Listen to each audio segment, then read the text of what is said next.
Hello. Everybody there? Can you see me? Is everything on?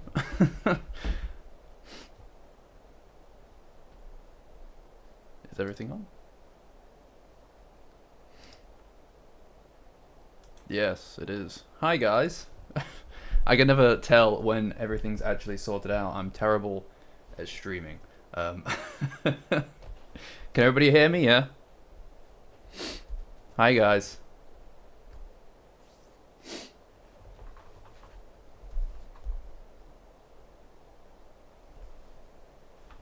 Trying to improve my setup ever so slightly.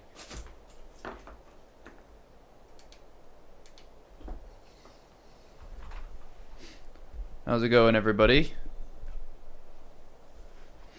Like, usually we only do this on the Monday, obviously, the Dandadan. But you know, I thought we'll give it a shot on a Saturday. I mean, everybody's either at home or doing something, right? So figured that it makes sense to kind of just give it a go. And I thought it's a good chance to go over maybe some of the stuff that we've kind of been neglecting a little bit. Like when I was making the last video, the Evil Eye one, I noticed that one of the things that we never really did is go over any of the bonus chapters, right? And there's some really good stuff in there, especially with Turbo Granny and Psycho. So I've just figured that it makes sense to kind of give it a shot. I've also tried to increase the gain. Satadan, yeah, why not? Try to increase the gain a little bit on the mic just so that it's not as quiet. If it's too loud or not loud enough, let me know, guys, and we can sort that out. Yeah, as for the actual story, I mean, it's killing me. It's killing me every day, not knowing what happens next. As for the copyright strike, like, I don't know. We'll see. I mean, like, we'll find out in like a week what happens to that video. I anticipate that hopefully it'll be back. For anybody who hasn't seen that last episode of Dandadan Retold that I did, you can just go and watch that. You can go watch that on my Patreon. It's free. The Patreon's free. But yeah, that's an option. It lives there until I think that it'll probably end up being brought back up onto the channel, just because it doesn't. I'm pretty confident that everything in it is fair use, and I'm also pretty confident that people wouldn't want to. My audio's cutting. Can you hear me? Yeah.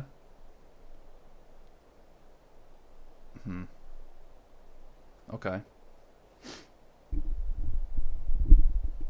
Technical difficulties, guys. What about now? How does it sound?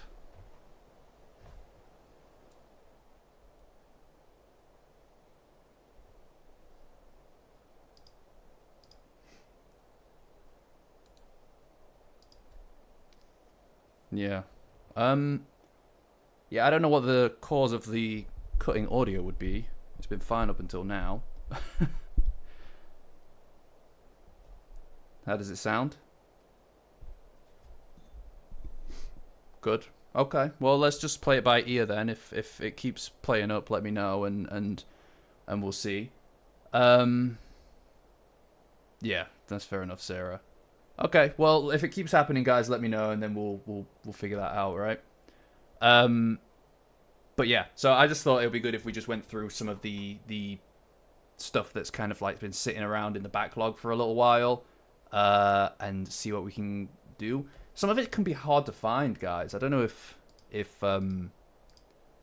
like any of you have had experience like looking for some of this stuff. Like this, I saw recently there was a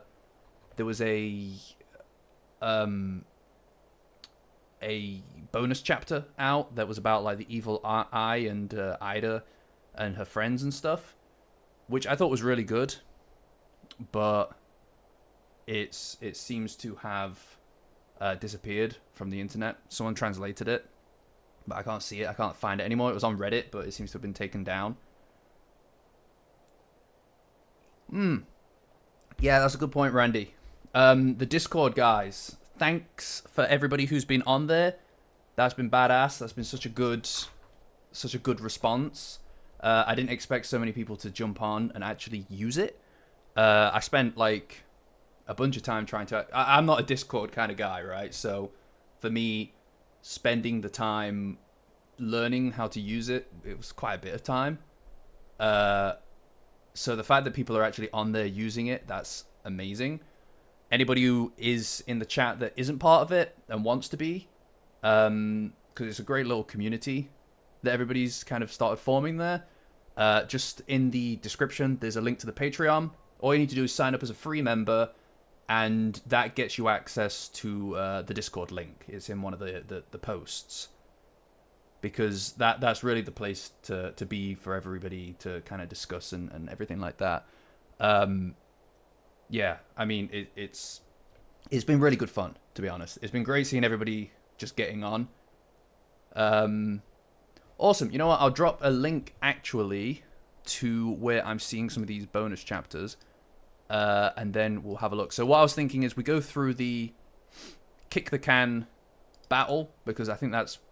It has no business. The profoundly mysterious kick the can battle one shot has no business being like a bonus thing. It's incredible. It's like a whole chapter, like side story. So I'll just pin that there. So that's what I'll be going through for that, and then we'll have a look at some of the other stuff, which is kind of nestled away in a Reddit post.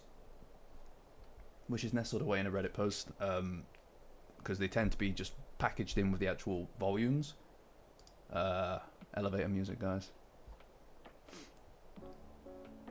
Cool. Everything good with the audio? Yeah, no problems. Grape Okarun. Yeah, it's crazy that he's grape flavored.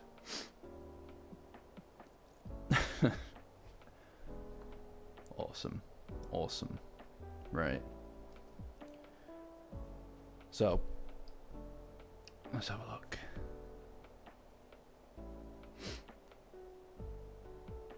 Yeah, to be honest, like I really hope that the kick the can battle stuff actually ends up being in the anime in some capacity, because it's just too good to have any business being just a one shot like and only in the manga form, because it's so good. Like they use the stuff when they were going after Turbo Granny. They used that bonus chapter in the actual anime where Momo was changing clothes. Cutting out again. What's happening?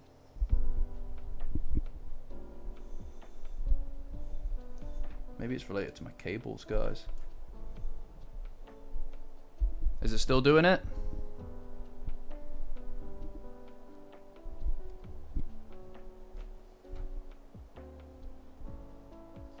Are we okay?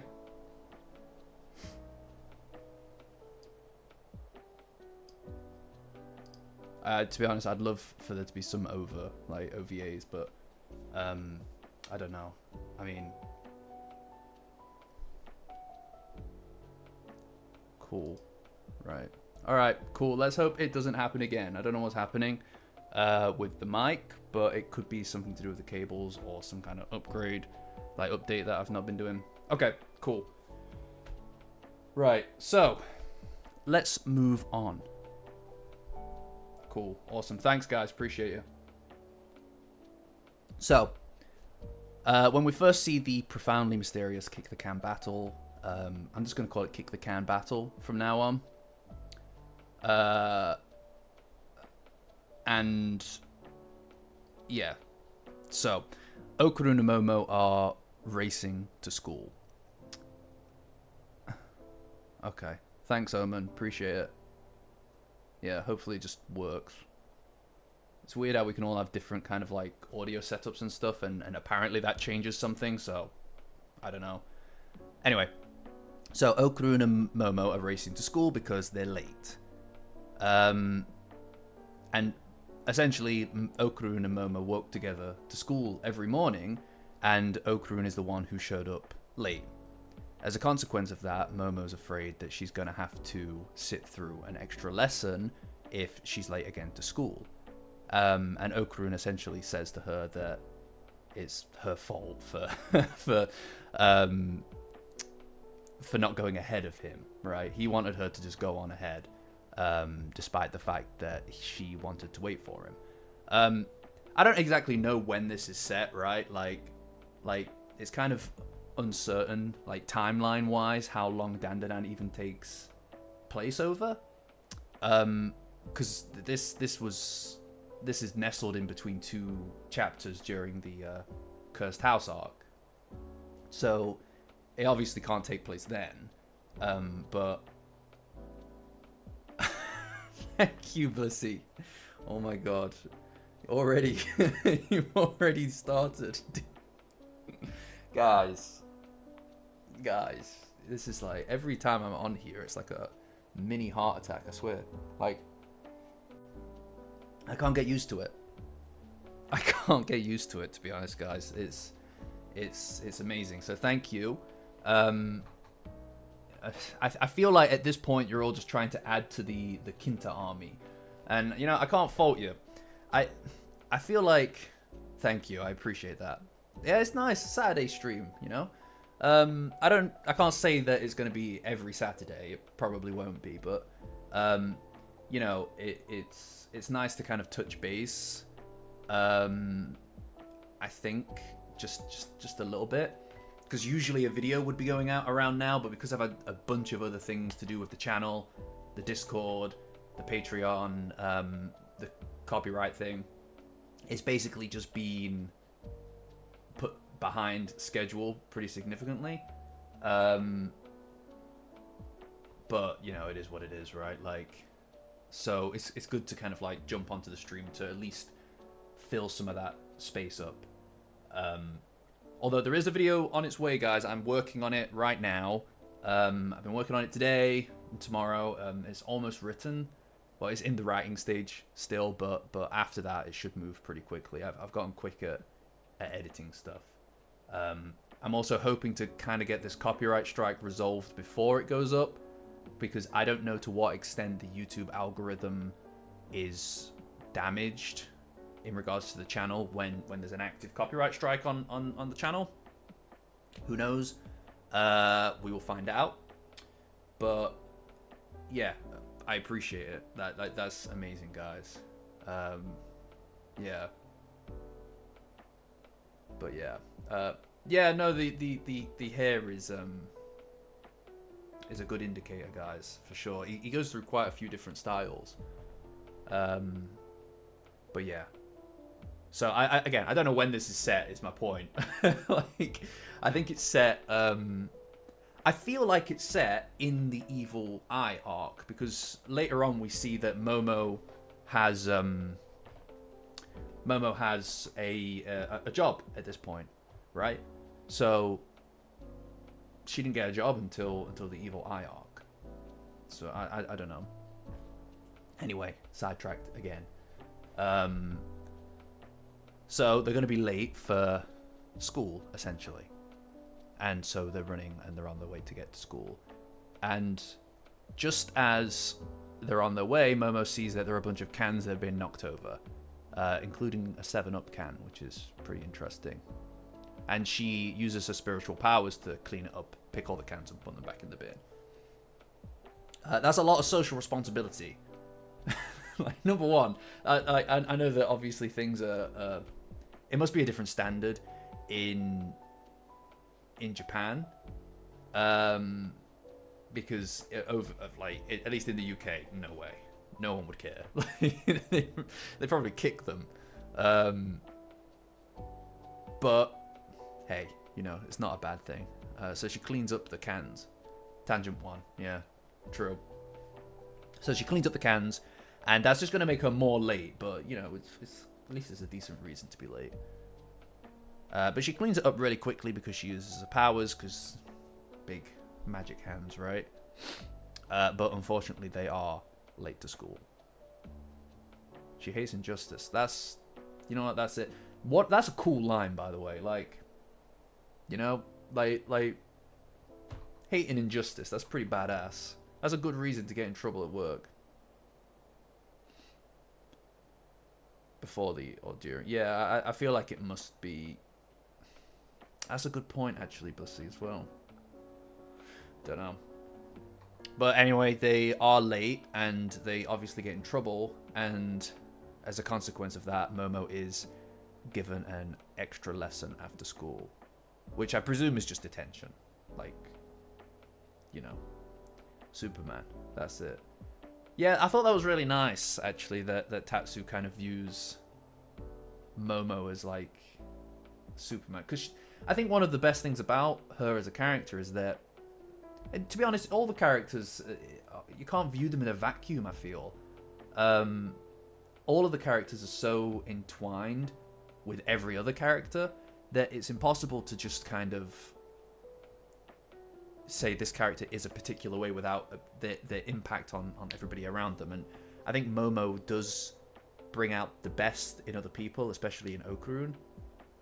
She's like giving him a chance, which is essentially why he became... Because obviously Okarun's the most popular character. The recent polls have kind of shown that with the Shonen Jump. They did a poll.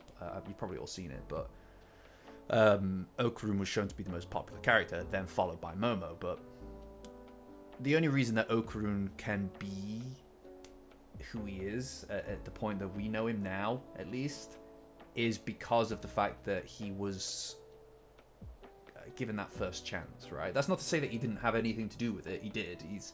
He had to reach out and he had to try himself. But if it wasn't for her, there would be no Okarun as we know him. He'd still be that guy in the class, right? Which is really sad to think about.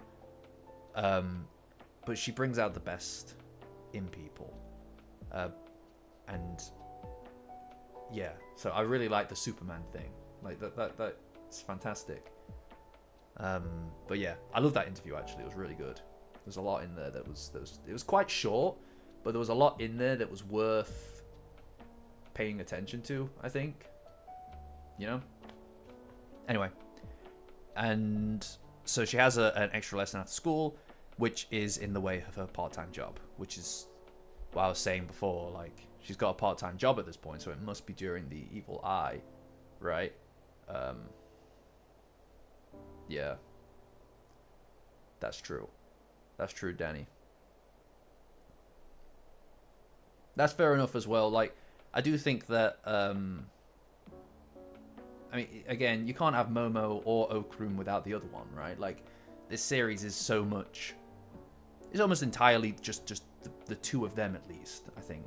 And in some ways, I think that one of the things that they could do is maybe flesh out some of the relationships between the other characters without it just being, you know, without Momo and Okarun being involved. And I hope that that's what they're going to do after Momo and Okarun have officially kind of gone together and pushed past this idea that they might end up with Gigi or Aira.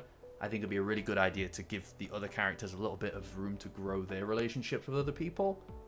But you can't have Dandadan without it being about Momo and about Okarun. So it's hard to pick one character or the other. I get that. That said, I personally think Momo's probably my favorite character. I just think she's fantastic. But Okarun is fantastic as well. Which is a bit of a cop-out.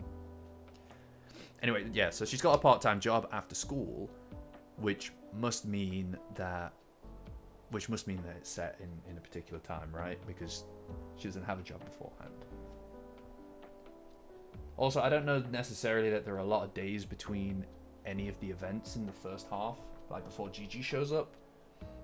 Like, the timeline is kind of confusing anyway, like how they can do so much in such a small amount of time is a little bit weird, just because there aren't that many days in between chapters, if any. But I don't know. I don't really mind.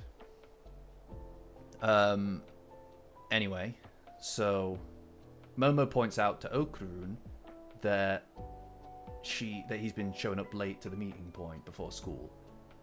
It's very cute that they walk together, by the way, like every day. It's ridiculous, actually. It's crazy that these two have just gotten so involved with each other so quickly. Like, it's really yeah, I guess they're just waiting for someone like each other, which is really nice. And anyway, Okarun comes up with a pretty weird excuse saying that he's been checking out some ruins. And Momo doesn't buy it. And he starts to say stuff to the effect of, well, there's been alien reports and sightings and things like that, and he's too scared to go at night, so he goes in the morning. Which I guess makes sense. He is into the occult, even now. Having fought actual aliens, you would think that he would be less interested in going to find aliens on his own, but hey, it's Okarun, isn't it? Yeah, it is really good, Blissy. Like, it's... Yeah, I mean... It's just really interesting that... that they've just fallen so quickly into these routines. You know, and they walk home with each other after school as well. Like, it's so interesting to see it, to be honest, because I mean, I imagine Okarun was walking to school on his own before Momo came along, but Momo must have been walking maybe alone, but I assume with her friends. Yeah, they just do everything together. And that's very interesting. It's very sweet, right? But yeah. So he's too scared to go on his own at night, so apparently he's been going on his own in the morning. And Momo says that she doesn't care, but he then kind of bites back by saying that she should have just gone on ahead without him. And Momo's offended by that, right? Like, the morning, these periods of time, and for any of you who actually got to see that previous Dandadan Retold before it went down, I go over this whole dynamic in that. And I think what's really nice about it is that a lot of how these two show affection for each other is not obviously through something that you just come out and say, right? That's incredibly awkward, especially for people their age. I mean, their age, even grown-ups, even full-fledged grown-ups struggle with vocalizing what it is that they feel when they're talking to each other about how they feel. A lot of the time, people just, especially teenagers, will just try to nestle it into acts, right? Like the thank you for watching so many times, Nacha. Yeah, well, and that's how they show it, right? Is they actually just do things for each other. And for Momo, this is how she shows it. Kind of rinsing as much time out of the day to spend it with Okarun is the way that she shows this element of closeness between them, because she wants to, right? Like, to her, it's so important to be able to see each other each day, and that's really sweet. It just kind of goes beyond. It goes beyond just I don't know. It's hard to say. Like, there's a chemistry there, and I think that they demonstrate it so well in pretty much every single interaction that they have. And this is kind of early days Okarun and Momo as well. Like, I've said this before, but I love the dynamic that they have now as well. However, there is something about the early stuff between them that's really nice as well, because they're less sure of everything. So they kind of have to push the boundary ever so slightly each time rather than just being comfortable stepping over it. And I think that there's something really nice about that. You know, it's embarrassing, but it's also kind of like butterflies-ish, you know, like, you get it? I don't know. It is really nice. Well, yeah. I mean, he's definitely not great at lying, which is good as well. Like, I mean, he shouldn't be comfortable with lying, but yeah. Well, for her, this is important. This is an important time, right? And because it's always her that's kind of going out of her way to make sure that they do these little things, like meeting in the morning or saying see you tomorrow instead of goodbye, it's always on her to be the one to put herself out there, and that can be embarrassing. In a lot of ways, him suggesting that she goes on ahead without him is like she's had to step outside of her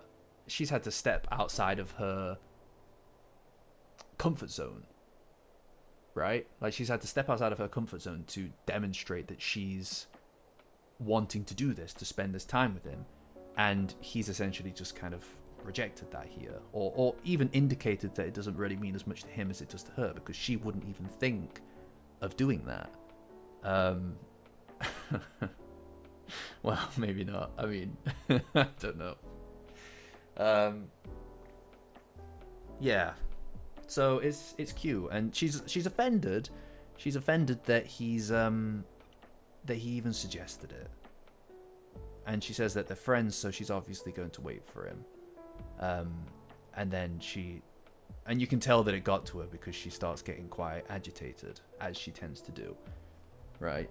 Like when her affections aren't acknowledged or they're spurned in some way, she acts out. She acts out in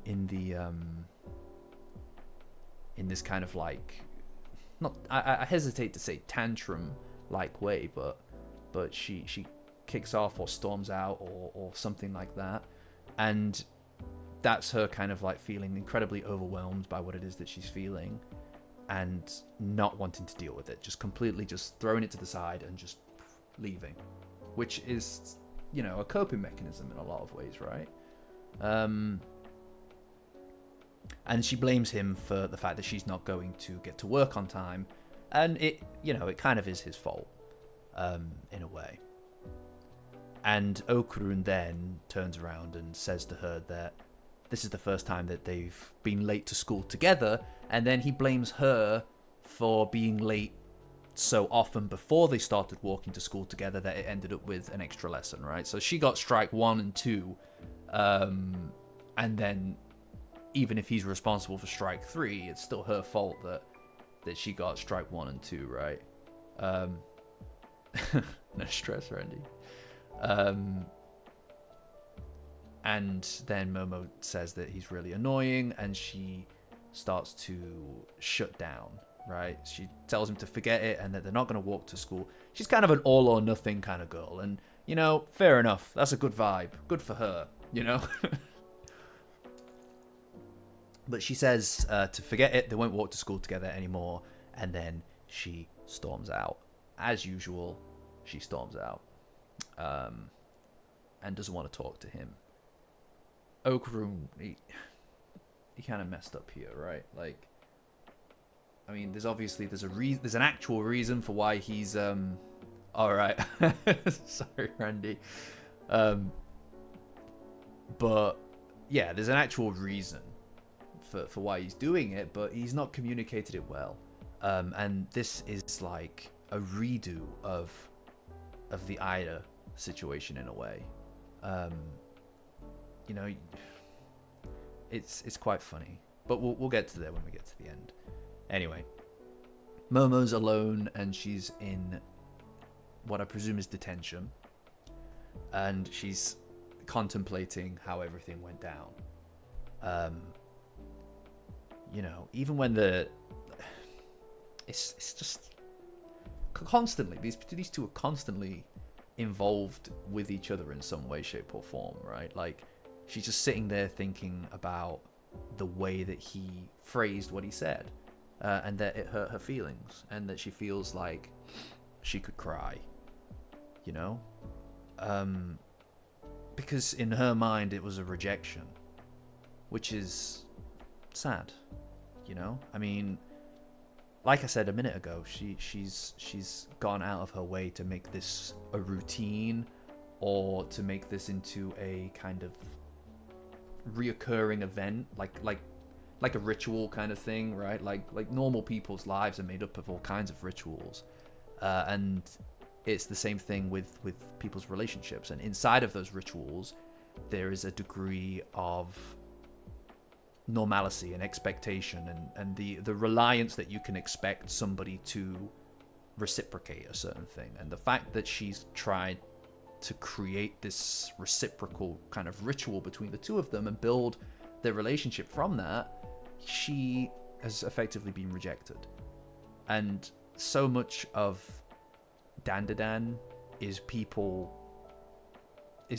acting like wearing masks, or emotionally closing themselves off so that they don't get rejected. Because that's, I mean, again, they're at that age, right, where that is the worst thing in the world, because it's being rejected like that is a complete neglect of you as the entity that you are, right? Rather than just the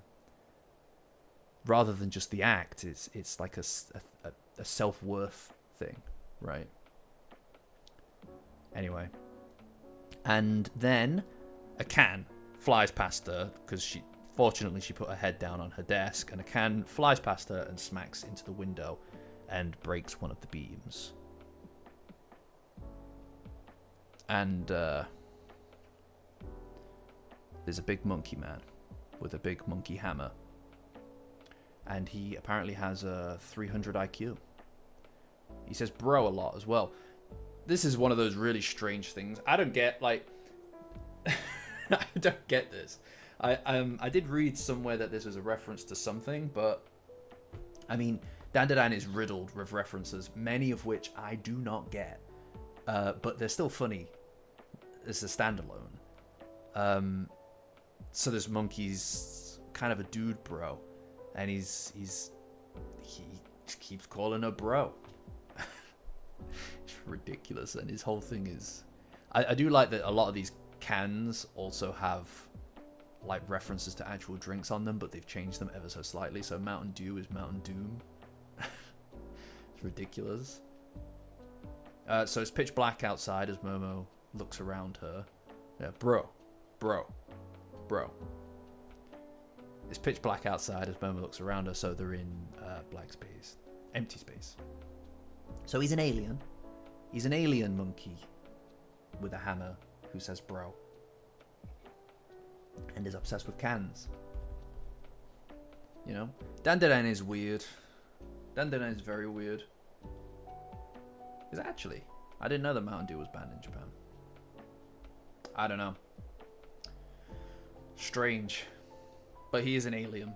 And he says, Momo Ayase, stay right where you are, bro. Stay where you are, bro.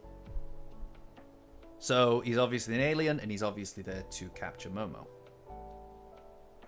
And he destroys the classroom and throws her out of the window. And she fortunately uses her abilities to hang on and not fall to her doom. Manages to get onto the ground floor unharmed. An Earth primate. So he's pretty upset, obviously, and he starts throwing cans at Momo. Oh, all right, that's good, Blissy. That's how I read it as well. It's like a complete like from the chest kind of bro, you know. You're the monkey, bro. Like that. But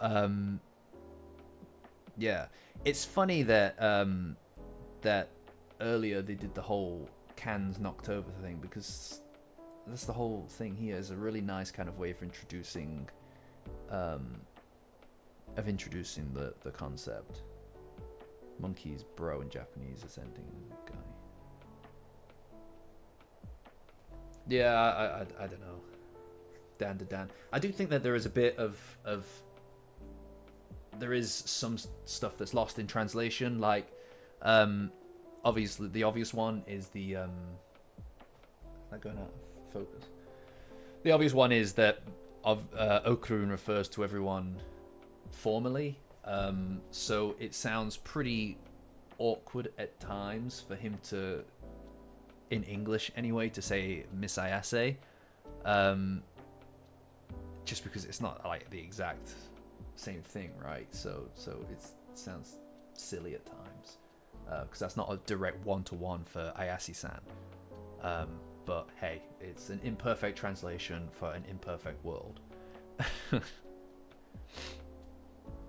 But yeah, she dodges it and she manages to stop the cans from hitting her. And on top of the roof is a big soda can. Sure, yeah.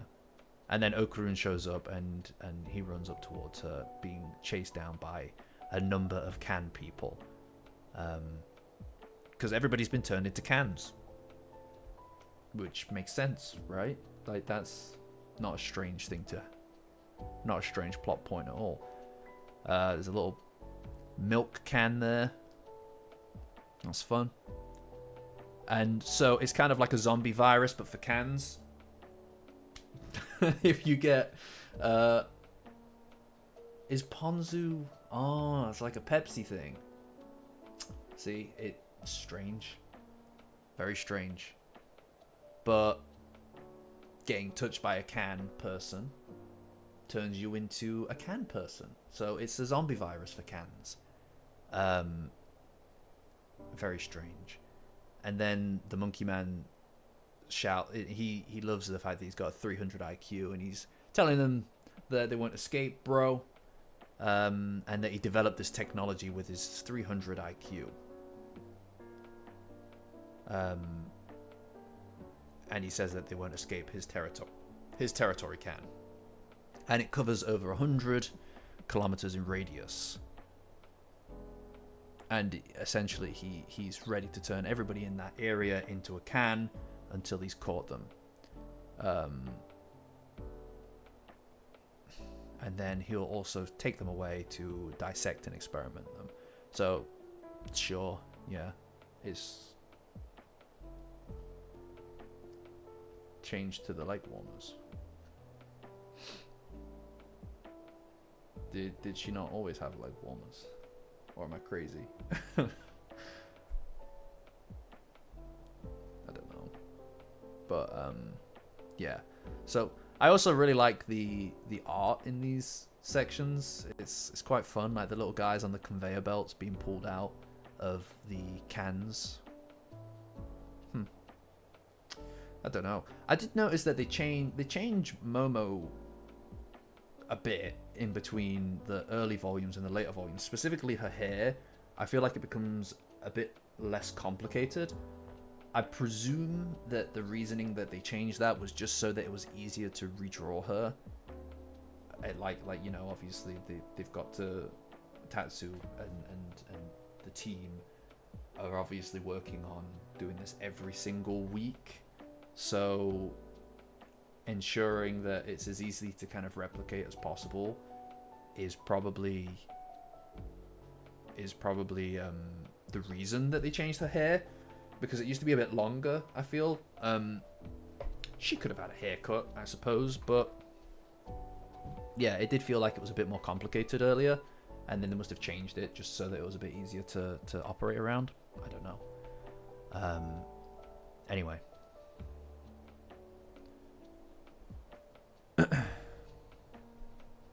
So his goal is to capture Momo and Okarun, and also a bunch of humans as test subjects, so that he could take them away. And yeah, he thinks that he's a mastermind. It is interesting here that he refers to Okarun as Ken Takakura, and Momo does not implode at that name. So that's interesting. But he also mentions that the can is a piece of delicate equipment, so don't knock it over or damage it, which is like the villain just describing his plan, right? Which, fine, you know. This is crazy that this is a like a side chapter. This is one of the things that people get instead of the weekly release, which is crazy because it's so in depth, right? Obviously this is like a one shot rather than a bonus chapter, which tend to be really, really short, but this is like incredibly long, and it's just in between chapters, just nestled in between chapter 26 and 27. I don't know, crazy to me. Anyway, Momo tries to get Okarun to transform into Turbo Granny, but he can't do it because they're in the can's territory.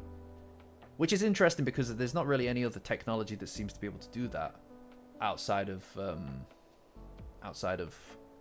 you know, because Momo can obviously suppress its ability to impact. Like the Serpos and stuff have the technology to stop him from being able to transform, and they do that in the Serpo arc, and yeah, but they don't have the power to stop Momo from being able to stop it. So I imagine it's just an excuse to kind of stop him from changing. Anyway, the plan is, according to Momo, is to knock the Awesome Zone. That's it, Blissy. It's the Awesome Zone. Forgot the name of it. Anyway, the plan is to kick the Mega Can off the roof, and that will stop the game of tag, essentially. The zombie virus. And so the goal is essentially to get to the roof without being packed into a can. And then Momo also highlights that it would be like being turned into canned tuna. Which is, you know... I suppose it is like that. It's like a TV dinner. So they go upstairs, they see the can, and now they just need to figure out a way to destroy it. And the goal is to kick it at the same time. And then the monkey is also there, and he's essentially shouting at them not to kick it. Of course he's going to say that.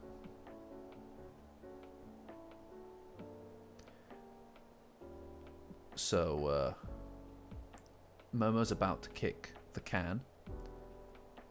And fortunately, it was all one big ploy by the monkey and his level 300 IQ. She goes to kick it, but Okarun stops her because obviously kicking the can would turn you into a can, right?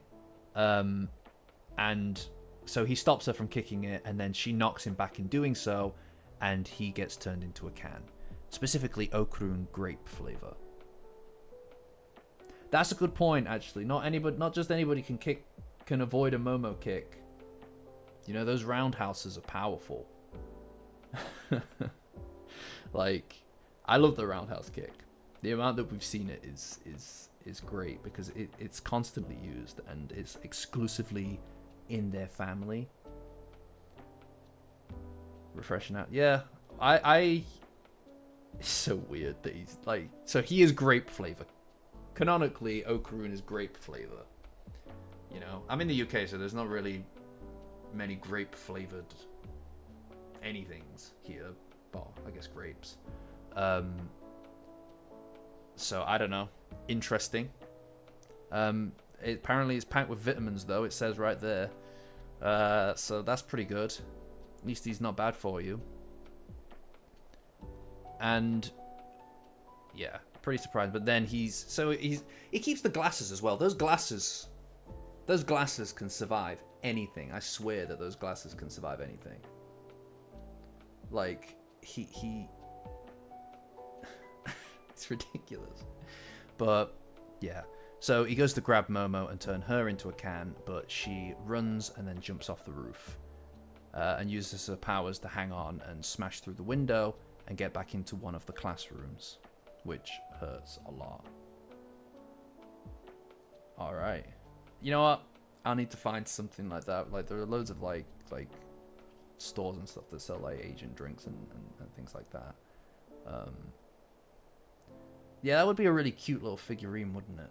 There's a lot of potential, I feel like, with Dandadan's kind of weirdness, right? Yeah. Were they actually in the top 100 poll? That's quite funny. If those glasses ever get destroyed, I don't know what I'm gonna do. Right? Because then nothing's certain. Anyway. So Momo hurts her back when she goes through the window, and it was clearly one big trap. And she highlights that. And the monkey mocks her, essentially, saying that she can't escape his 300 IQ operation.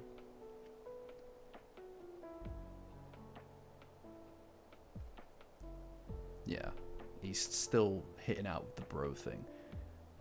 He's also in what appears to be like a tracksuit or something, or like the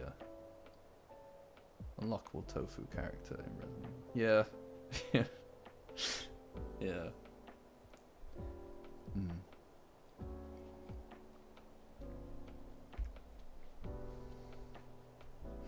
Yeah. But anyway, the ape then highlights that he is looking forward to dissecting Momo in the experiments when she's been captured. And Momo then stands up and says that the whole time he's had it wrong. He's the monkey and he's stupid. And if his IQ is 300, then hers is 3 million, which is really high. He throws a can at her and she deflects it with her powers, and it hits into the beam behind her. She's goaded him, I suppose, and also it did cut her. He's pretty insulted that she called him an idiot in the first place, and he screams, "You can't do that, bro," and then starts shooting tons and tons of cans at her. All of them she manages to deflect. He tells her that if any of the cans touch her, then she too will turn into a can. And she's using her powers to deflect them right now, but she can't hold out forever. Eventually, it's going to get through. The golden ball. That's quite funny. Anyway, she keeps goading him to attack by saying that it's pretty easy, that she can just hold out for as long as 50 years and she's not going to get worn out. He's going to be the one that gets worn out. And he tells her that she's bluffing and that her powers are starting to weaken. And there's a really cool shot after all the cans have been fired at her of everything around her just being completely destroyed, and she's still holding up. He tells her to apologize and that there's no way that she'll be able to deflect the next one. Then Momo stands up and, well, kneels and says that he's a foolish primate. Oh wait, no, that's the reverse actually. He says that she's a foolish primate and that he's a genius, and tells her to say that she's sorry. But he was essentially playing into her plan, which is the she was trying to goad him into attacking her repeatedly by playing to his ego, and as a consequence of that, the structural integrity of the entire room fails and it collapses, with the pillar bringing down the can from the roof. So she didn't need to touch it to destroy it. All she had to do was get him to wreck it for her, and that the Earth's gravity is strong enough to bring it down, doubting that the invention can survive its own weight. And just like that, the can falls over, hits the ground, and just is destroyed. Which is, yeah, it's such a weird concept, right? Like, but I guess that's Dandadan, isn't it? Anyway, so her powers were at its limits at that point, and despite the fact that she defeated the can, the monkey man is still not dead. And he says that it's not over, and he's at least going to take her with him, even if he has to beat her to death first, which is pretty violent. And he's about to swing at Momo, who's defenseless at this point, and then Okarun jumps in and uses his head to defeat the monkey. Yeah. That's that. Again, it's weird that that's his power. It's that his move is just launching his whole head at someone, and it takes him out. And then he also says that he missed Momo, which, yeah, is cute. You know, like, he says that he's so bummed out. I find it interesting, just the demeanor that people take on when they're in the yokai form. I've not really taken much time to think about why he's always depressed in his yokai form, but it's interesting. But there's some really cool art here. Like, really, some really nice stuff. I feel like every single drawing of Okarun in his Turbo Granny form is just so badass. Like, it's so cool.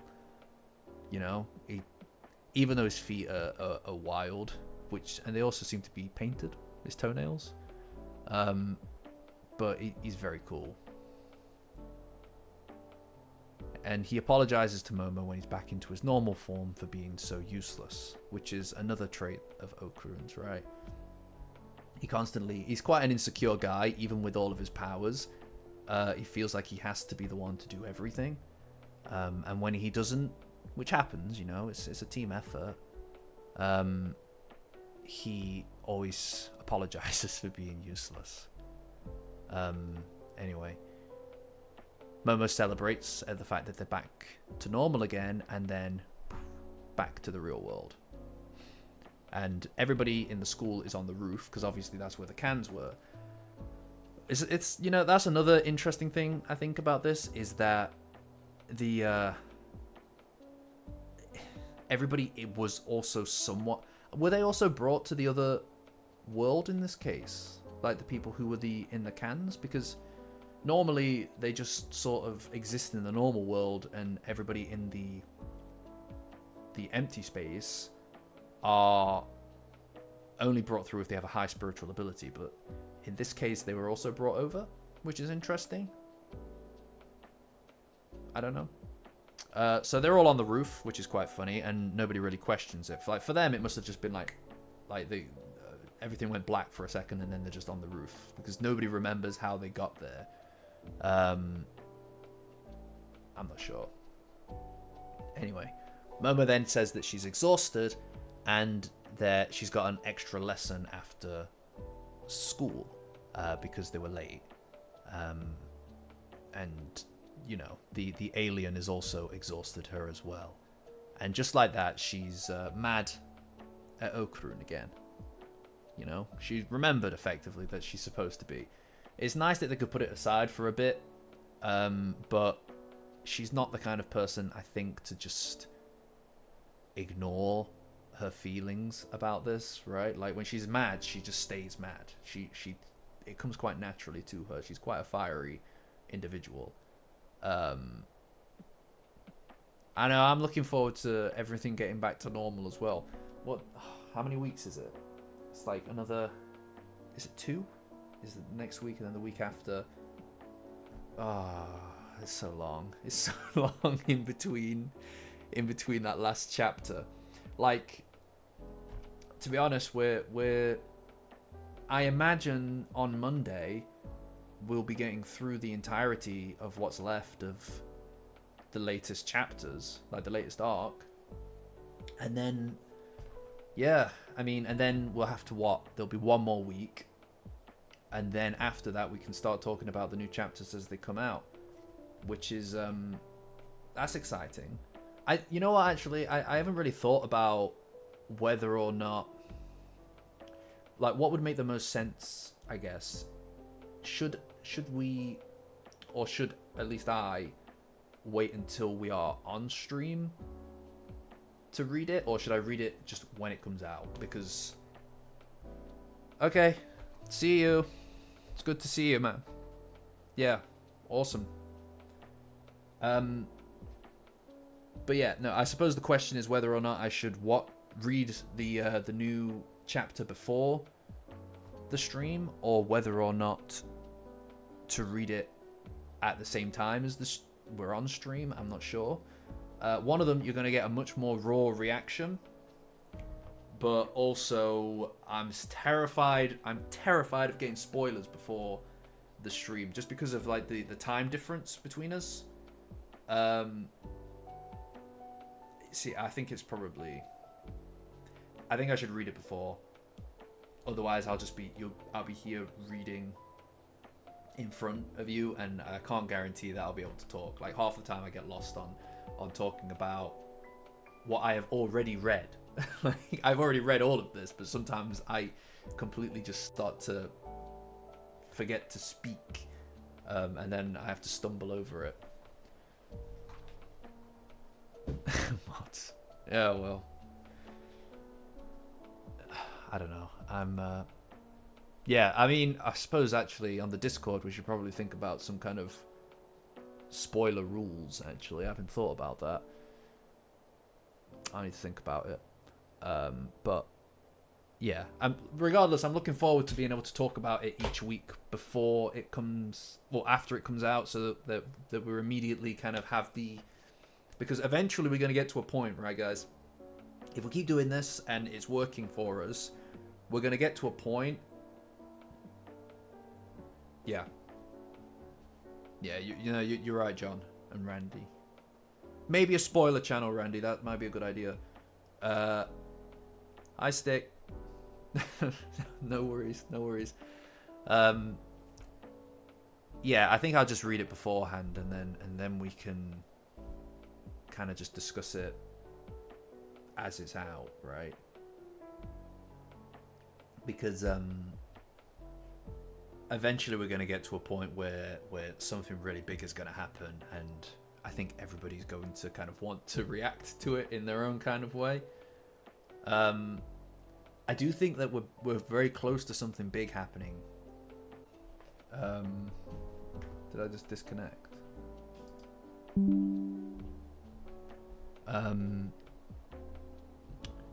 Anyway, the next panel, the Okarun is still being ditched by Momo, essentially, because she's still mad at him for earlier on.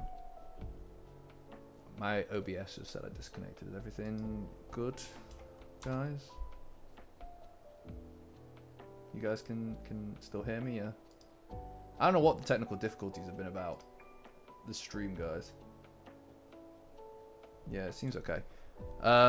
Yeah, I don't know what I apologize for technical difficulties. I've changed my lighting setup a bit, just because, like, at the end of the last stream, as any of you who were there saw, it all fell to pieces just right at the end.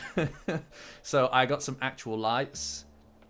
Yeah. See, I felt like I froze for a second there. But I got some actual lights, and I don't know whether or not me drawing power from my PC is messing up with the actual stream itself. I don't know. I'll figure it out. I'll figure it out for next time, guys. No worries. I'll probably just have to power it a different way. But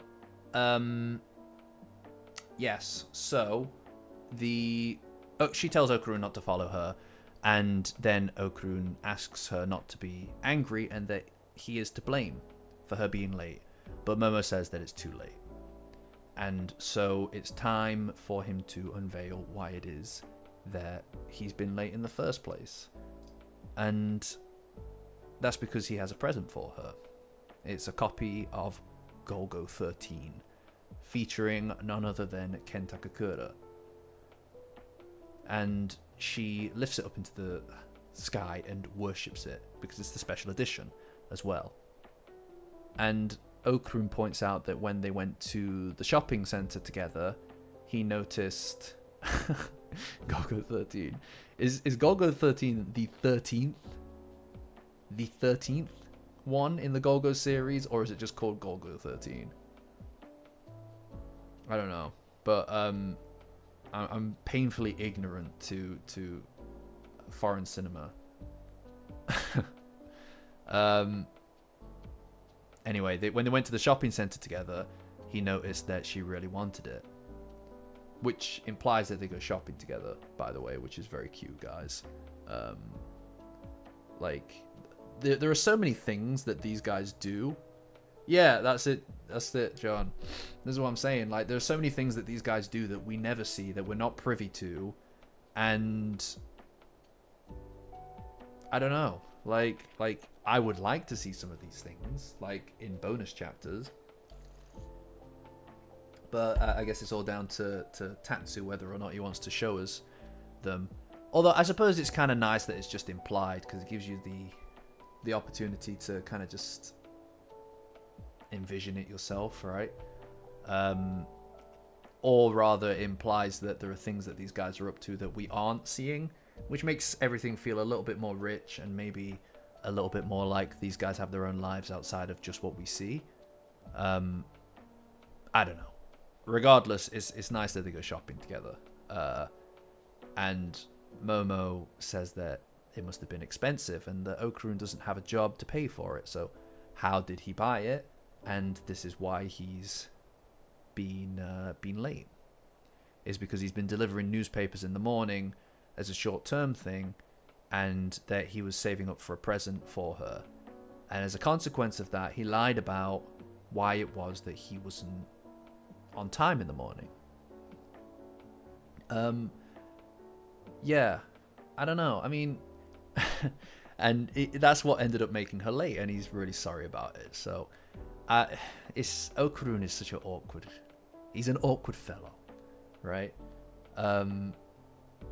Yeah, I know. He got a job, but he didn't even. He was doing the newspaper job for a while to pay back Saiko as well. It's funny because this is kind of similar to the Aira thing in a way, but he's not lying in a way to make himself look cool or manly or whatever. He's lying because I think a lie might even be too harsh of a term, right? You know, in some ways, keeping it a secret because he wants to do something for her, right? Which is really cute, you know. That's a good point. He must be doing it he's either doing it on his bike, which we have not seen for a while, or he's just turned into Turbo Granny to do it. Either one works, you know.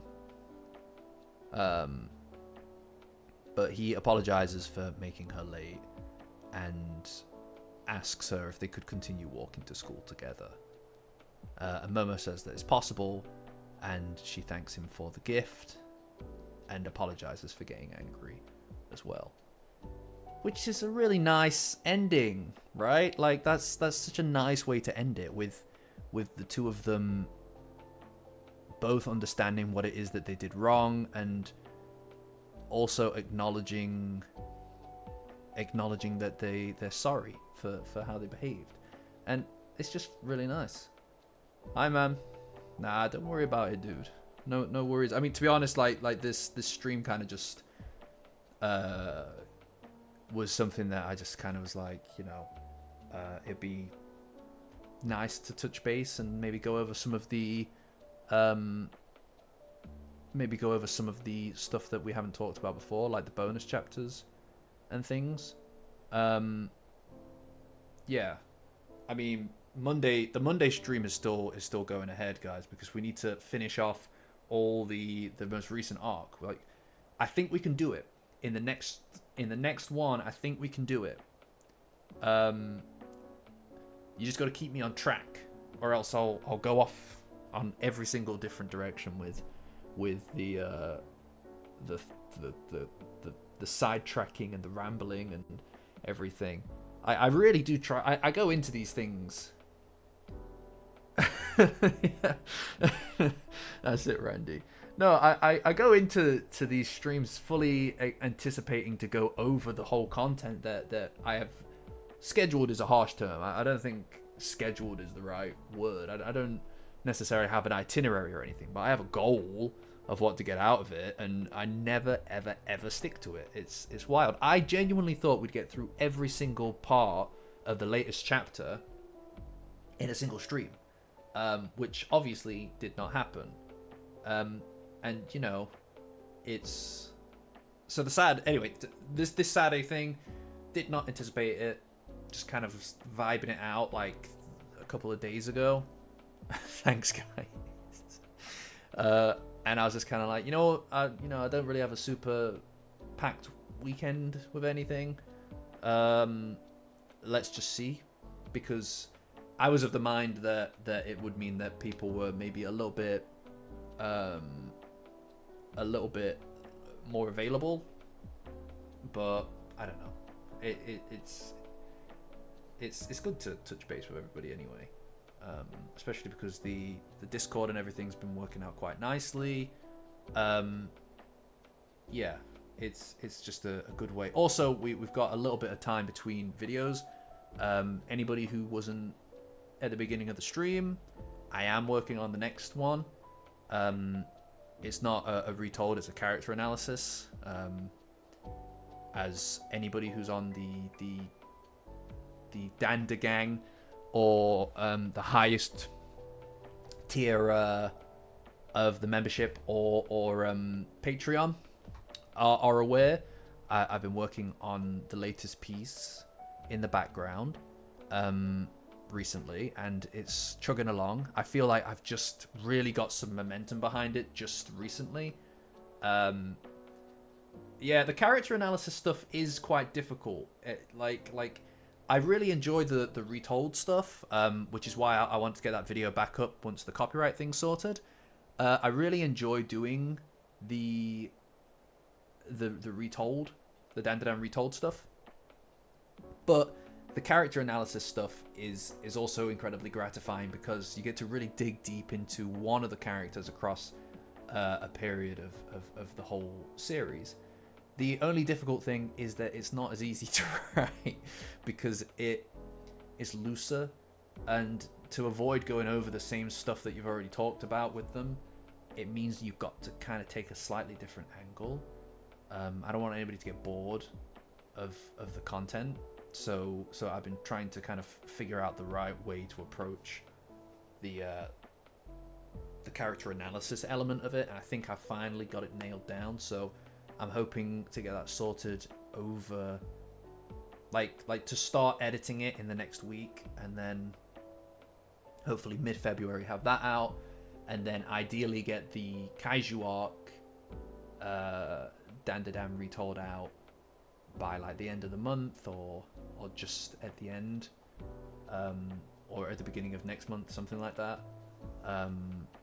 Yeah, it would also be nice to kind of get the copyright thing out of the way before anything goes up, just so that we're fully aware of what like impact it would have on the algorithm or whatever. But yeah, so keep your eye open.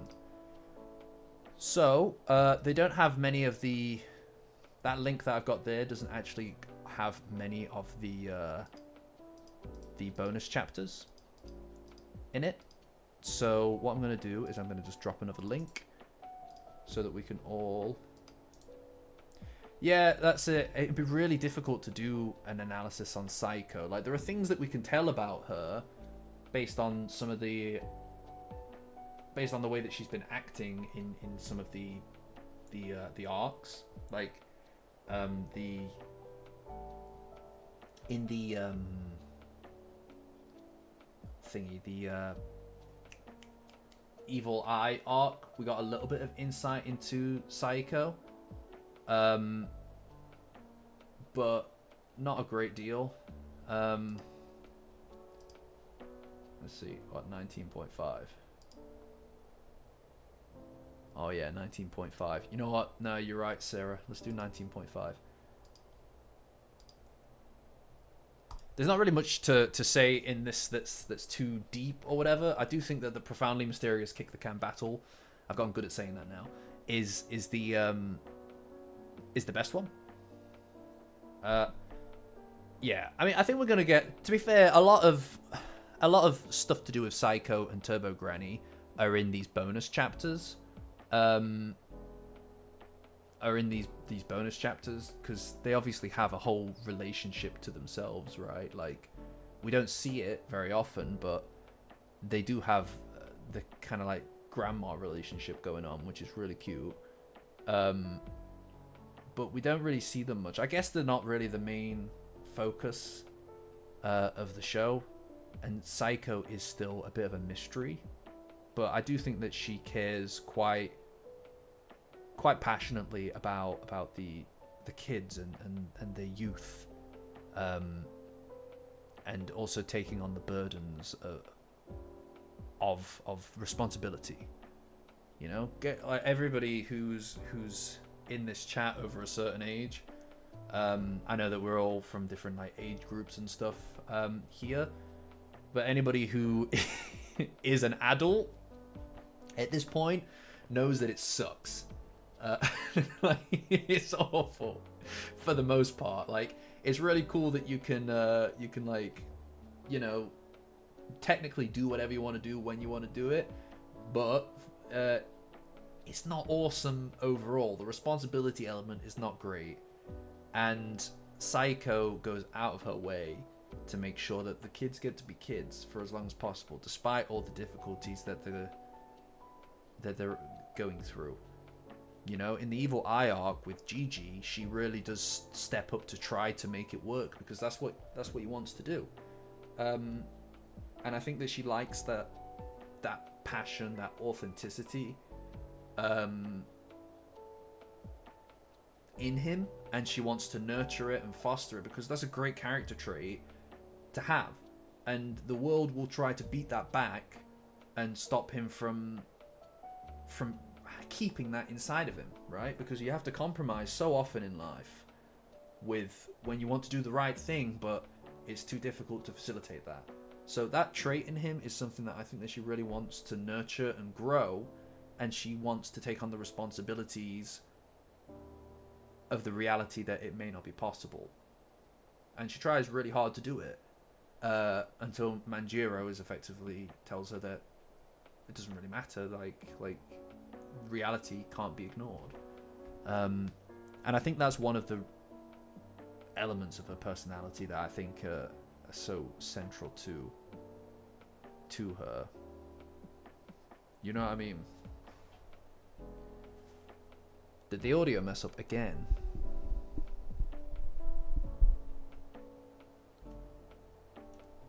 Is it cutting out, Enigma? Is that what it is? Oh, I don't know. I'll need to investigate the audio, guys, for next time. I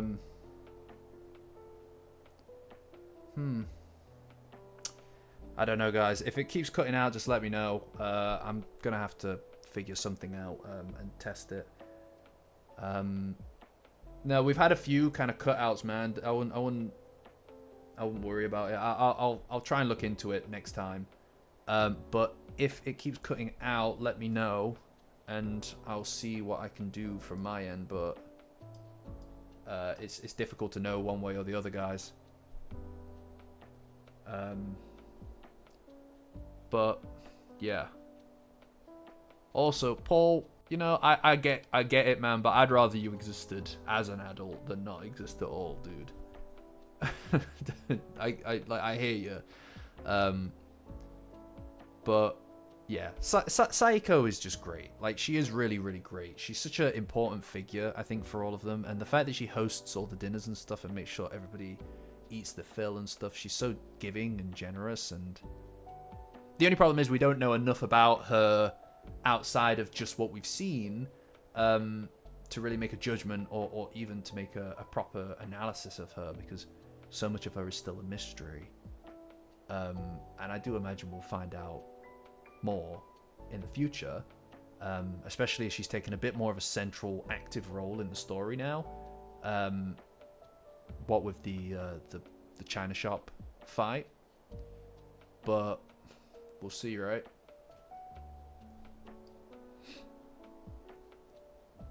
Yes, right. So 19.5, guys. I don't know if you guys are actually following the the manga or not here, but yeah, so the Psycho basically is saying to Momo that they're going to the Bond dance. Don't really know what that is, but I presume it's an outdoor activity in the middle of the summer, and it's very, very hot. And Momo said, and she's playing an Xbox. I can't tell what she's actually playing there, though. She's playing a game on her Xbox and says that she doesn't want to go out. I hear that, you know. And so Saiko challenges Momo to a competition in order to force her to go. So it's the first one to run to the shop wins. And if Saiko wins, then she's going to make Momo dance to every single song at the dance, right? That honors ancestors. Thanks, Sarah. Yeah, it's just some FPS. And she runs off and Momo chases her. These two have such a hectic family life, by the way. I like the high dynamic it is, and the fact that it's so expressive, their relationship. But they have such a strange lifestyle. Ever since the first kind of dinner that Okarun was at, where they fight over the crab, they're just such strange people. And for some reason Okarun is just around the corner, and Momo stops him and tells him that she wants to get on his back, and climbs on his back and tells him to catch up with Saiko. He's completely confused, and he asks what it is that the two of them are doing, because she didn't bother to actually illustrate that to him before getting him to go. And so he transforms into his Turbo Granny form, and he starts running, while Momo turns around to gloat that she's going to win, and that if she wins, then she's basically wants allowance money from Saiko. Unfortunately, she didn't inform Okarun where they were supposed to be going, so he just sprints past the shop completely, and Saiko wins. She goes in and beats Momo to the shop. And she says that she's going to make Momo dance to every song. However, the moment that she gets into the house, she is distracted by the TV. Just watching Bakatono again, and they decide to not go to the dance at all. It's such a kind of like such a ridiculous thing. I do like that these bonus chapters come with some really nice illustrations as well, which is cool because they're in color. They're really nice. Yeah, I mean, look, you just gotta roll with it sometimes, Okarun, for sure. But yeah, it's a pretty straightforward chapter, to be honest. But yeah, I mean, I think that this is like also set before like Turbo Granny is with the family as well, you know, so she's not really around. Right, so just dropped into the chat. This is like a Reddit thread that's got a little bit more content on it, because it's quite hard to find some of these bonus chapters at times, right? I think that they just, for the most part, the websites just kind of take the content from like the actual applications, so they don't grab the bonus chapters, which only come out with the actual volumes. So, you know, so it can be quite difficult to find them. Like I said at the beginning, there's a really good bonus chapter that came out in one of the latest volumes with Aira and the Evil Eye, which is really cool. Because it kind of... One of the things that I've always wondered since after the end of the last the Evil Eye arc is that Aira's friends kind of just completely abandoned her, and that was never touched on again until recently, where the Evil Eye kind of steps in and gets them to talk again. Maybe that'll become more... we'll be able to find a copy of that at some point in the future when... I don't think that volume's out yet in English anyway, so it'll probably be easier to find. I know that there are some translations to it, but the translation that I saw that was the best translation of it has been taken down, so I don't know if it's like a copyright strike thing or something, but I don't know. And there was also another really good one that came out in the latest chapter volume with Momo's friends in it again, which is great. I love seeing Miko and Muko, and this is like the first time that we've seen them since would it be the Evil Eye arc, right? Like since the going to see Momo in the maid cafe. I think it is. So it's been a long time. It's been like 100 and something chapters since then, since they showed up. So seeing them is really cool. Yeah, I love them as well. They're great. I feel like I don't know. I've never seen anybody say that they don't like Momo's friends. Like how could you not, right? The incredible wingman. It would be the Kaiju arc. You're right, Blissy. Yeah. That would be the last time that we saw them, was them talking about the Golden Ball. So since then, they've... Whole Space Globalist arc, everything. I do hope we see more of them in the future. Just because they're... I don't know. I feel like they kind of align with us, like the audience, a little bit. They see it for what it is, right? And they've seen it since day one for what it is. So, I don't know. We'll find out, I suppose, won't we? So, anybody who's following that link, the first couple of pages are just changing clothes for Momo, which we saw in the anime. So, that, to be honest, seeing that bonus chapter make it into the anime is quite reassuring, because I hope that some of these other ones are going to make it in at some point, because I think it goes a long way in showing us, especially Turbo Granny, in a little bit more action. Because to be fair, the Cursed House arc, we see a lot more Turbo Granny. Like, she shows up quite a lot in that, and the same with the Evil Eye arc. But these chapters are really good at showing us the slice of life aspects for her, like when she's saying that she can kill the gang whenever she wants to, and why doesn't she, right? She's got such an attitude for no apparent reason. She's just... But she's also incredibly compassionate, and we see that in these. So I'm just going to move on to... yeah, like when she's a cat, she's turned into a cat, right? Yeah, I don't know, Sarah. I think it's just because they wanted to kind of get that scene in. They must have liked it or something.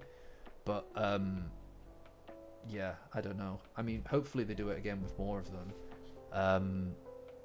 But I suppose we'll see. It would be nice.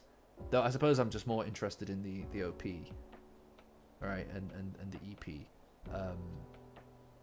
I'm quite excited to see the next one. Part of me is too attached to Otonoke, and I just want to keep that. But you know, we got that banger, so surely there's another one coming as well, right?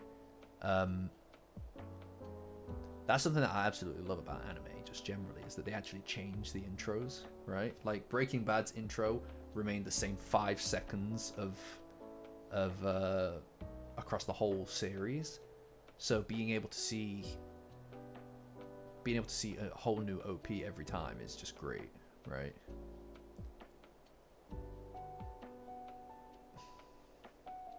Yeah, I suppose it would have been a bit weird, Blissy, you're right.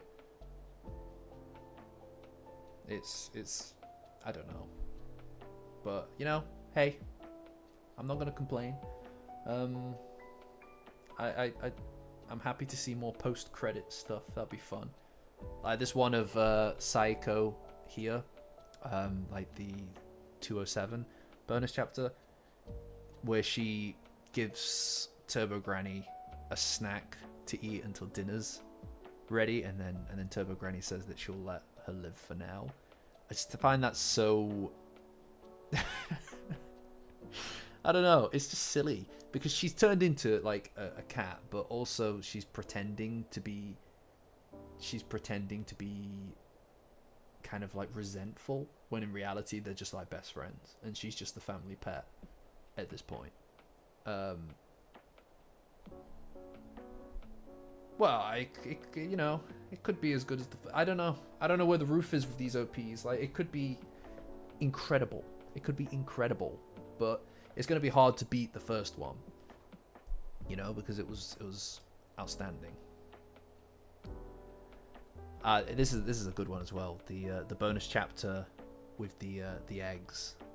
So Turbo Granny is just watching someone eat eggs on TV, and she decides that she wants eggs. It's interesting. I don't know. I don't understand the logistics of how she eats, but she eats all the time. She's always eating. So she sees the eggs and she decides that she wants eggs, and she goes and grabs another Turbo Granny, so a Maneki Neko money piggy bank, I guess, and she smashes it open and finds a bunch of coins inside of it. I know, eventually we'll get... I want to know what Turbo Granny's up to right now, to be honest. Like, she's going to come back and it's going to be great, because she's been gone for a while now. Anyway, she smashes open... Yeah, she does, Randy, you're right. She smashes open the piggy bank and gets the coins, as well as lifting some coins from what I presume to be Saiko's purse. And oh no, she puts them into the purse rather, and then she attaches them to her front, runs out, and decides to go on a little journey. And you know, she's tiny, right? So going to the shop is a lot for her. And she goes past a dog that's barking at her. She goes past a snake. And she goes on about being ultra powerful still, despite being this tiny little creature. But, you know, she can't be, because these things are... The world is one big terror to her. She goes into the supermarket and, you know, the supernatural elements to Dandadan are normally not something that can be seen by people, but there's this old lady who's walking out of the store and she sees this tiny little lucky cat walk in, and she's just like fine with it, I guess. Like she looks, but she's fine with it. And so Turbo Granny starts yeah, it's weird. Like, people are really quick to accept this lucky cat. Like, it's like the people in the bathhouse. It's like the people in the bathhouse at the end of the Evil Eye arc. They're just totally fine with these two strange people bringing this Maneki Neko in with them to use all the hot springs and stuff. It's just like, you know, if they want to bring the top half of an anatomical dummy to the hot springs, then it's cool, I guess. They're paying to be here, right? Anyway, she finds her eggs and she goes to the store, the clerk, to buy them, and she's running home carrying them, and she trips on the pavement and drops all the eggs and they smash to pieces. It's so tragic. Like, Like, I don't know. And she stares at it. She drags it home, by the edge of one of the handles. She just drags it home. Yeah, no, that's the thing though, Sarah. The Aira thing. Like, she claims that Momo's a demon. That's a bridge too far. Ghosts are real, aliens are real, but demons, that's ridiculous. That's ridiculous. Like, and apparently having a hot grandma is just like, that's normal. I don't know.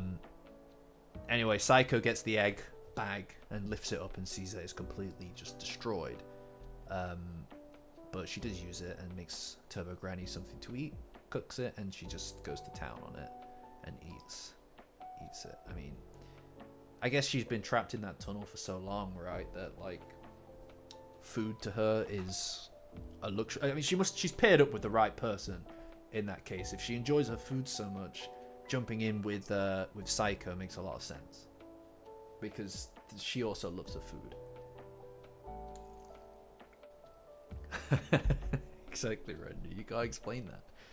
I Tide comes in, Tide comes out. Where's that from?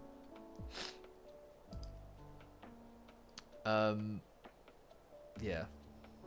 There's another chapter here, as well, from the next volume, where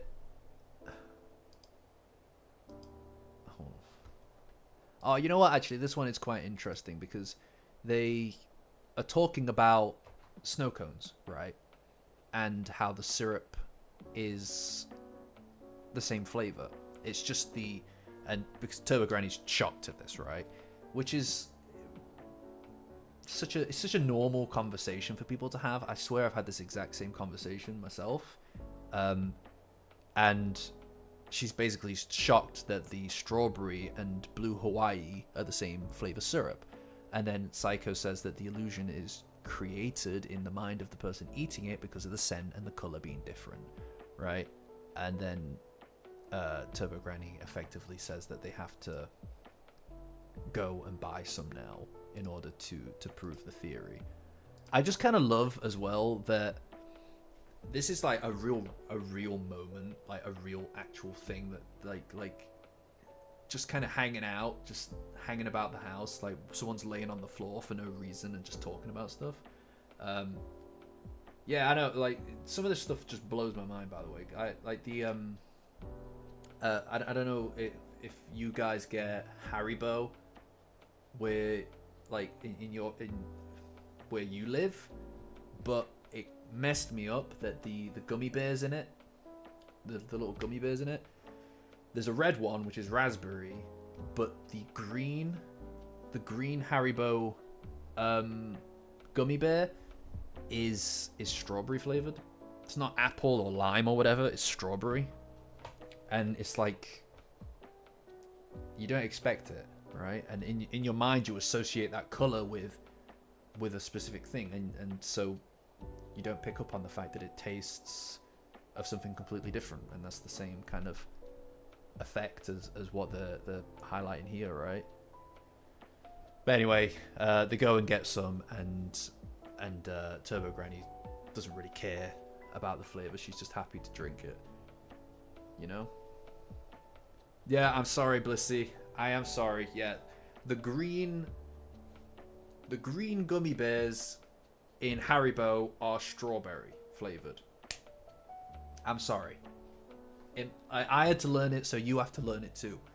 And the red ones are raspberry. I don't, you know.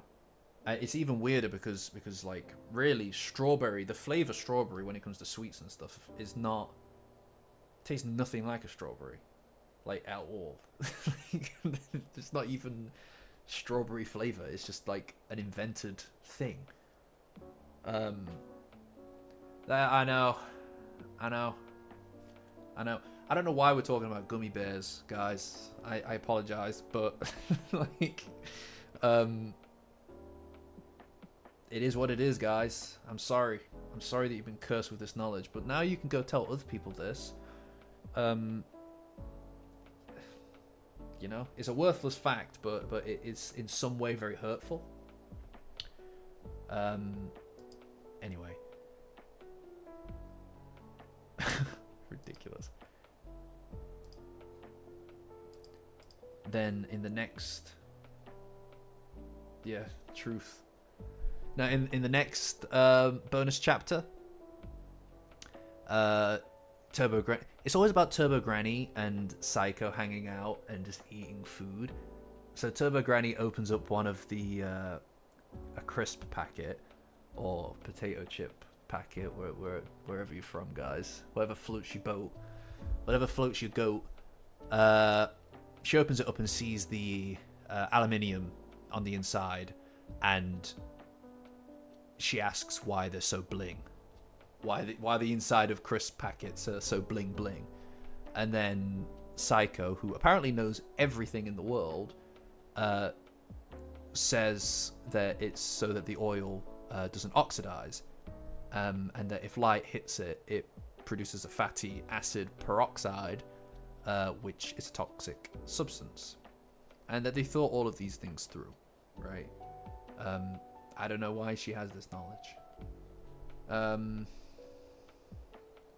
And then Turbo Granny says that you like to act like you know everything, and then tells her not to get full of herself. And then Psycho says that she only knows what she knows, right?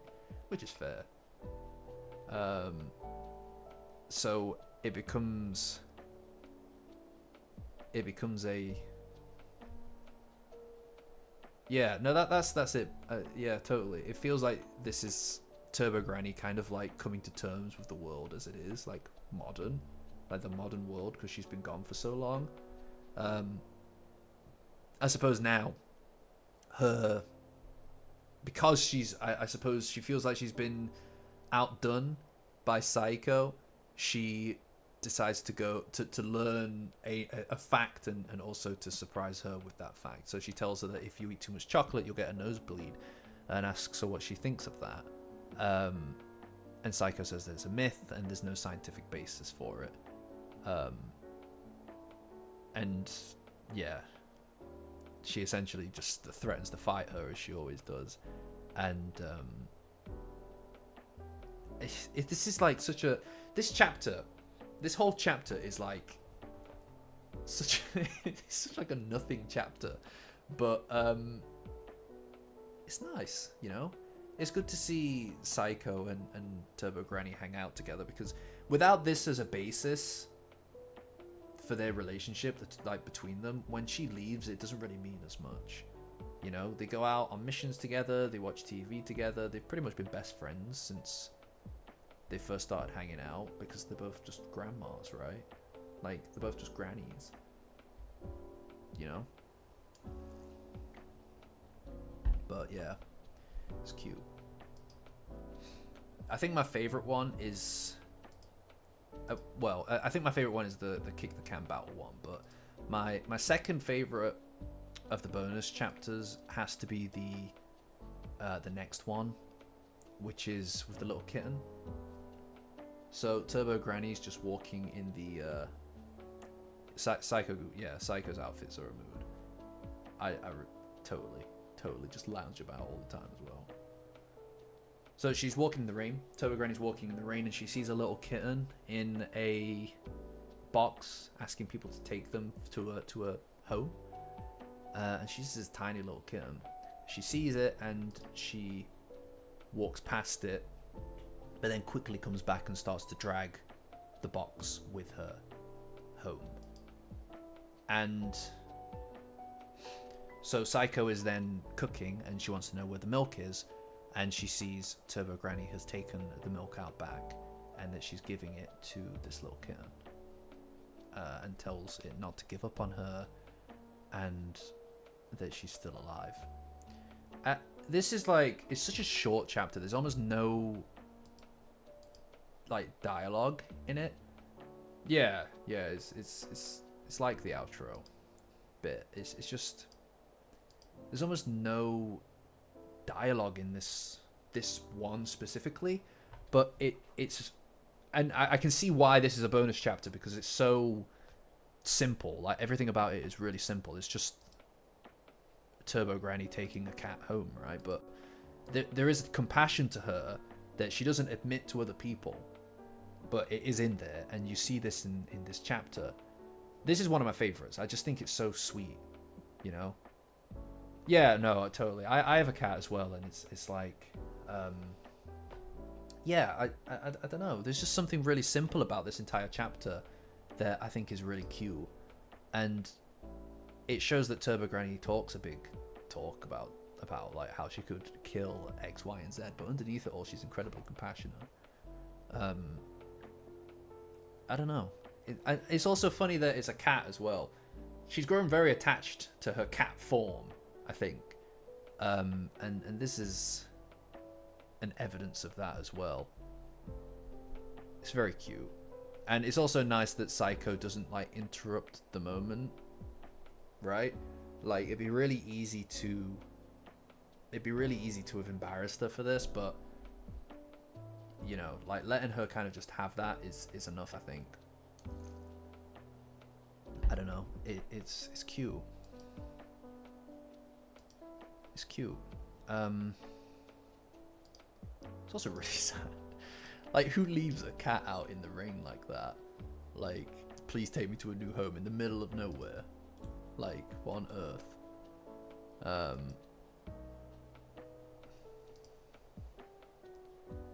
Yeah, you know what? That's a good point, Sarah. I suppose it does have that kind of...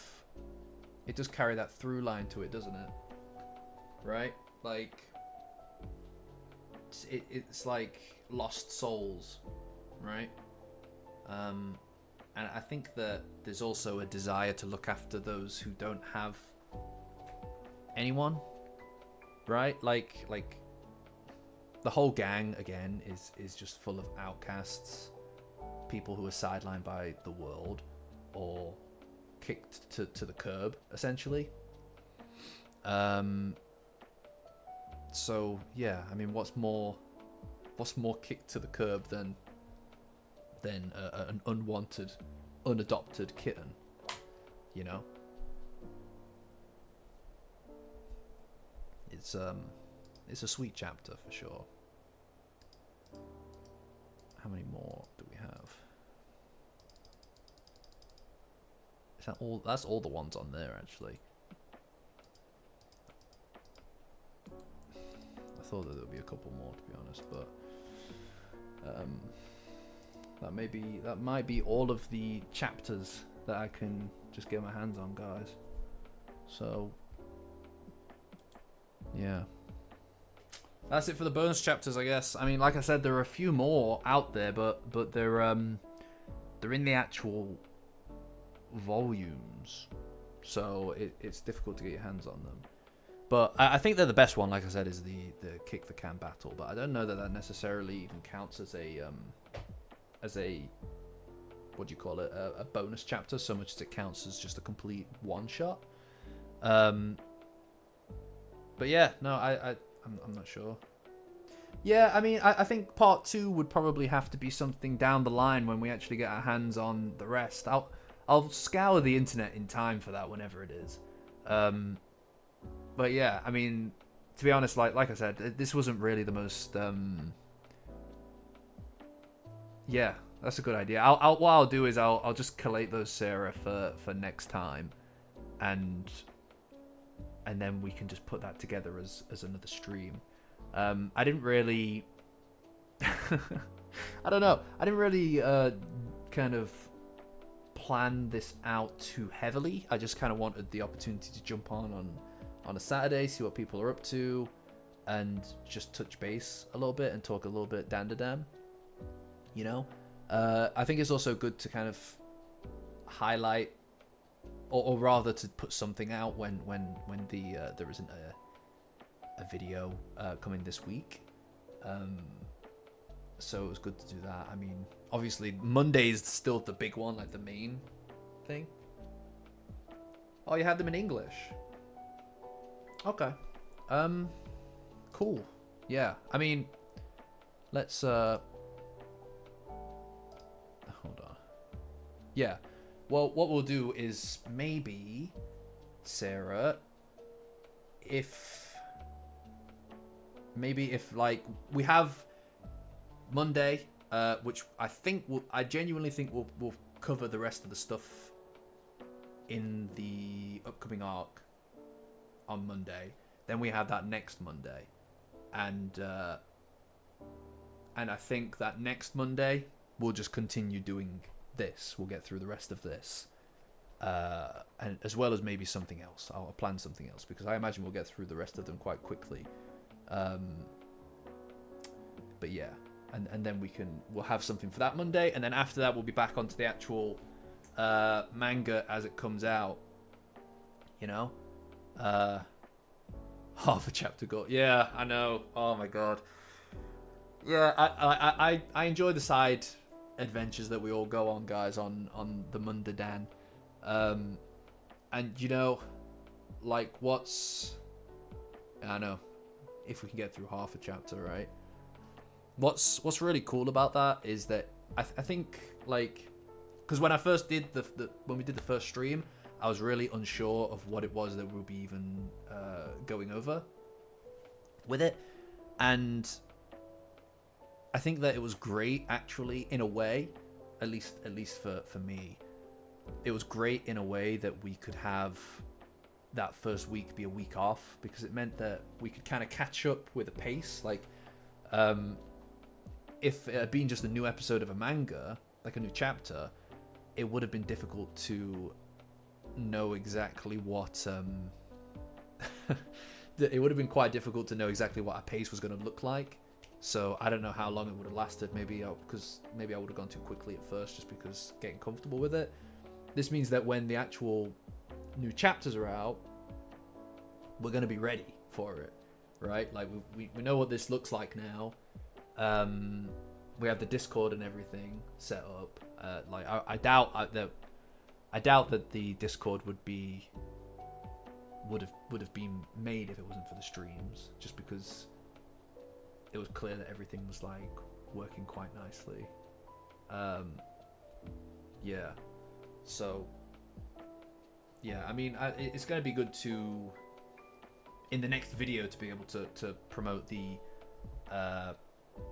Discord and the channel a little bit as well, because yeah, I've got the little spot that I do between spoiler sections and non-spoiler sections in the videos, so that is something that will exist as a way to be able to promote some of the stuff that we're doing that I'm doing on the channel, and stuff that I'm doing on Patreon, and then also the Discord community, all that kind of stuff. To be honest, I'm of the mind that if the Discord community doesn't grow beyond what it is now, that's fine. That's fine with me, because that's ideal. Like I do like it as it is. Everybody's like, my worry was that I'd have to be in there all the time to promote conversation, but I'm barely in there compared to everybody else, and it just rolls on without me, which is great, you know. Like that's something that I really enjoy about it. Everybody's just talking about their own stuff, right? But yeah, I mean, I think in the future as well, with the streams, eventually we're gonna possibly run out of content. I don't know if it will live on this channel, or whether I'll put it on something like Twitch or something like that, just to kind of create a bit of separation. But maybe playing some games, like, you know, like, I don't know. I guess I'd have to know what people want to see, you know, like a constant kind of having. I've never played through Yakuza, right? Never played through Yakuza. It could be quite fun to maybe do that on the stream, because that would be a very honest. I just don't want to bloat this channel out too much with game stuff and confuse the audience, like new people, what it is that we do here, which is mainly Dandadan stuff right now. It'll eventually become a little bit more expanded to other stuff, like I want to make some content about other anime and things. Oh, that's badass, guys. I'm glad to hear that. That's it. If it's just this same group, totally down. I'm totally down with that. I played through like I played through like a couple of hours of Yakuza 0. I adored every second of it, but then I just never got back to it. And I don't know why. Like, so, yeah, I mean, maybe that's something that we can do. Again, I don't know if it will necessarily be here or on Twitch or I don't know. So, I don't know. I mean, we'd have to see what would work. Okay, right, you all are interested in that. That works with me. Yeah, I will talk about other anime for sure. Absolutely. Like, it's at some point I'm going to. There's so many things I want to watch. It's just whenever I plan on making content about something new, I just get pulled back into to Dandadan. I did see that the Okarun and Momo in the latest Marvel something. Like, it's in the mainstream. Like, it's in the mainstream for sure now. Like somebody it is on the Discord, yes. Somebody mentioned that they're doing like a collection of Dandadan clothes and stuff at oh, it escapes me. At Uniqlo. At Uniqlo. Which is like it's there, it's in the mainstream, guys, you know? Which is great. It's great for the channel and it's great for us. It just means that more people are going to be interested in it, you know? But yeah, so I think I'm probably going to end the stream, guys. It's been great as usual, and yeah, we'll probably have to continue the rest of the stuff, the side chapters, the bonus chapters and whatnot, in that week between the new chapter and finishing the arc. I don't know what this latest arc is even technically called. Like, I've seen some people call it Pygmy Princess.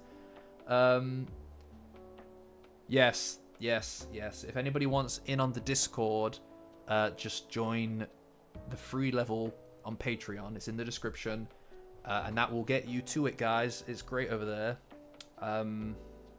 Honestly, if you're all interested in Dandadan or other anime, it's the place to be. Just good vibes overall, just good vibes. I'm not even in there as much as I'd like to be, but it's just good vibes. And beyond that, you know, going forward, it could be pretty cool to diversify out some of the stream content.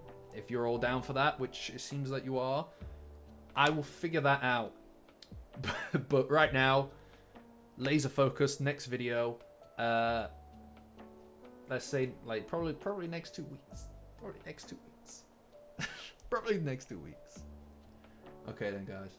Alright. Well, it's been awesome seeing you guys. Bye-bye. See ya.